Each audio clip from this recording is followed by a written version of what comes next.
President Muhammadu Buhari has identified corruption as a major challenge for economic diversification and growth. The president, who spoke through Vice President OSINBAJO at the 24th Nigerian Economic Summit, used the platform to relay the results of its recent Economic Focus Lab. State House correspondent Ayobami Akpashe has the story.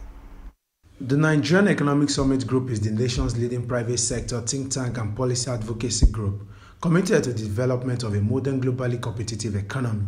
At the opening session of the 24th summit, the chairman of the economic group said the outcome of the earlier summit had formed the bedrock of the economic recovery and growth plan of the federal government.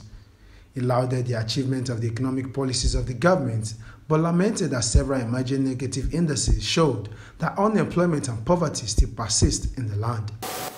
We must think totally out of the box. Every child from the age of 5 must go to school, and they must be able to remain in school for as long and as far as their abilities propel them. And those who teach our children must have the ability, the capacity, and the moral integrity to impart the knowledge that allows the child to think, analyze, and remain curious. The 24th Nigerian Economic Summit is being co-hosted by the Federal Ministry of Budget and Economic Planning. The government used the platform to roll out the results of its recently organized focus labs and the efforts of a special monitoring unit in the area of coordinating the project identified during the focus labs.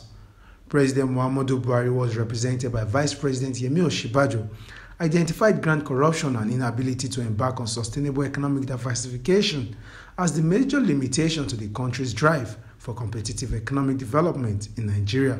Our focus has and will continue to be job creation.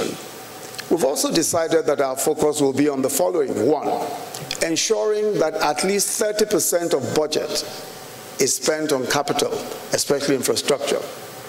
To quote two leading Nigerian economists, as growth in public capital expenditure rises, unemployment falls, and the Human Development Index improves. Therefore, infrastructure-based policies, which initially reduce unemployment, will also improve the living conditions.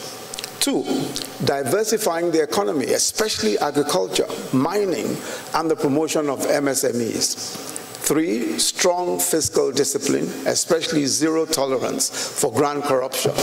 In a keynote address, Professor Peter Lewis of Johns Hopkins University USA chronicled Nigeria's economic growth in the past decade and submitted that until recently, the government has not been able to get out of economic recession due to the lack of political commitment to economic policies that could sustain investment interest.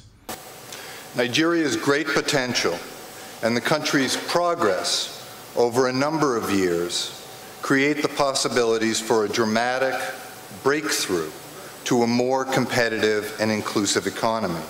But as we know, and as has been cited by the speakers who preceded me, Nigerians continue to struggle with profound challenges in bringing this vision forward. The plenary session for this two-day economic summit covers corruption, rule of law, accelerating infrastructure investment, effective public institutions, sustainable economic opportunities, citizen rights, and human development. From the Presidential Villa, Abuja, Ayobami Akpashe, reporting for Core News.